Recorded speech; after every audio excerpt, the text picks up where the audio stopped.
Hello, welcome. It's Belinda here, speaking to you from my studio shed in the Cotswolds in the heart of England for the 7 Jewels of Life, and I'm listening to Georges Moustaki, which is wonderful. And that's particularly relevant today because today we're going to talk about the amethyst, the jewel of the amethyst that celebrates the continent of Europe.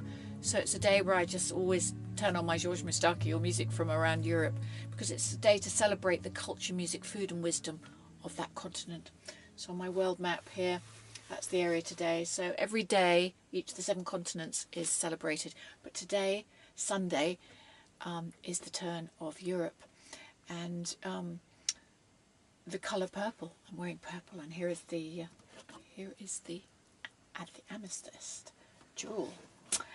So celebrating the wisdom of Europe, we now turn to William Blake. And he said, "To see a world in a grain of sand and heaven in a wild flower, hold infinity in the palm of your hand and eternity in an hour." Wow, wonderful words there by William Blake of England. So, as usual, when we think of the jewels, the whole point of thinking of the jewels every day is to actually focus in on an area, some areas of our lives, in order to make sure that we're making the best of it, polishing our jewels in that area. And today we're going to look at the amethyst, which represents health. So health. So the word health comes from the Greek word holos, which means holistic, which encompasses all areas of our body, for us to strive for health and wellness in all areas, in body, mind and spirit. So that's the challenge, to strive for wholeness and balance in all these areas of health. So if we think of the body, first of all, for a start, I think we all understand that we are what we eat.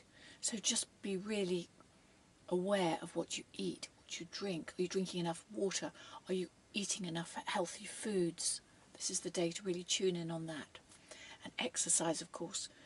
Exercise, just to check in, you're doing enough exercise. You can do exercise anywhere. You can be cleaning your teeth and doing squats, for example, as a friend of mine does. Or you can just remember to do some yoga every morning, simple stretches. Or you can go for a run or whatever it is. But I mean, they say to aim for 3 to 4 hours or 40 minutes a week. So whatever it is that you like, but make sure it's something you enjoy. So yes, exercise, and it makes you feel good, and it's great. It makes such a difference. So the body, of course. Secondly, the mind.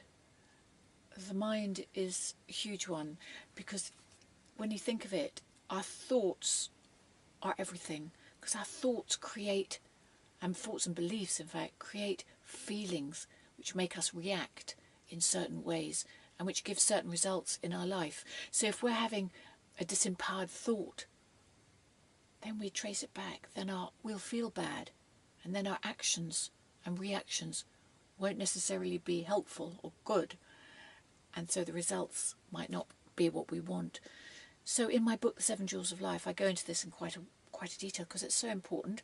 So every time you find yourself just feeling a bit, suddenly unsettled for some reason, or a bit put off or out of centre or victimised or whatever it is, think, gosh, what am I thinking and believing?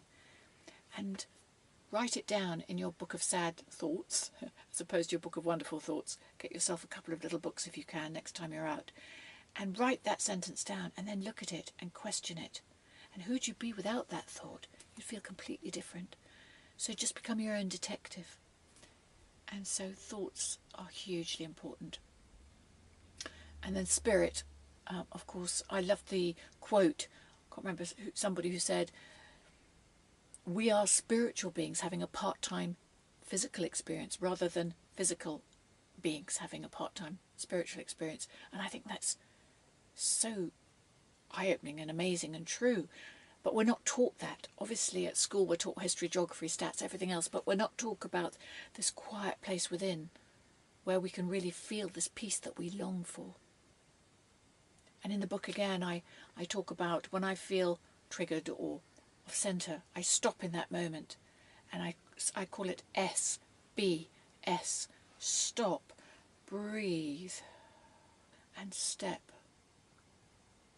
into another place deep within, where without all your worries you meet another part of yourself, who you are in your essence, which is true peace.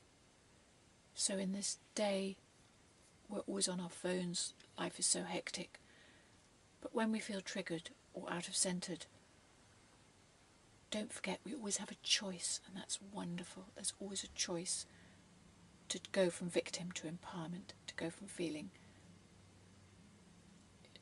just from this disempowered state to back on track again, which is brilliant to know, absolutely fantastic to know. So how do you know when you're polishing your amethyst? By how it makes you feel.